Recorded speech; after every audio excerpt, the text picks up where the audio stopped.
Okay, we're out here today on the west side of Duncoylock, which is owned and managed by Highland Perthshire Community Land Trust. So that's a community group based in Highland Perthshire.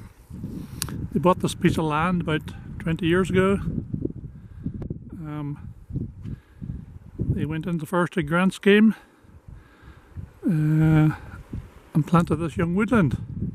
So these trees are about 20 years old, maybe a little bit less. We're in the sun here. The reason we're here today is we have this argument going on at the moment about proposals to put electrified deer fence in Schiehallion. A Schiehallion up there. This is the south side of the mountain. So the plans by John Muir Trust are put, you may not be able to see this with the sun, but put an electrified deer fence all the way up the right hand side of that watercourse, all the way up round to their boundary, and then straight up to the top of the mountain. And the idea of doing that is so that they can plant that slope in front of us from the burn all the way up to the top of the hill. And all the way around the mountain, around there. So on the face of it, it seems a good idea. It's the type of thing that you would expect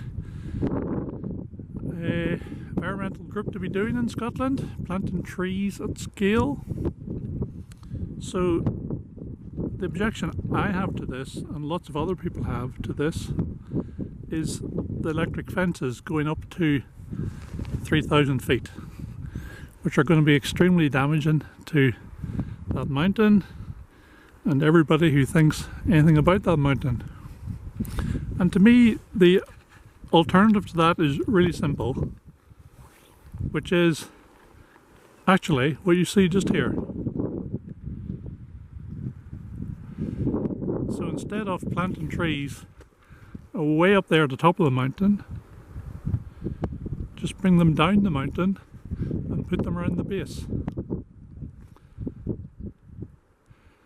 And if you do that, in 20 years time you will have a woodland a bit like this, and in another 5-10 years or so these trees will be big enough to cast seed, and trees that are 25-30 years old should be able to then produce seed, throw it up onto that mountain, and then you can get the woodland regenerating naturally up as far as it wants to go.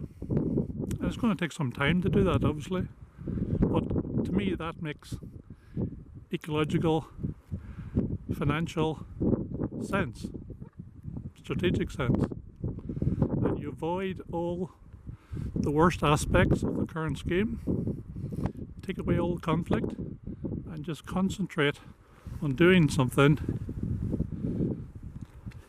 like this. So if a community group can do this,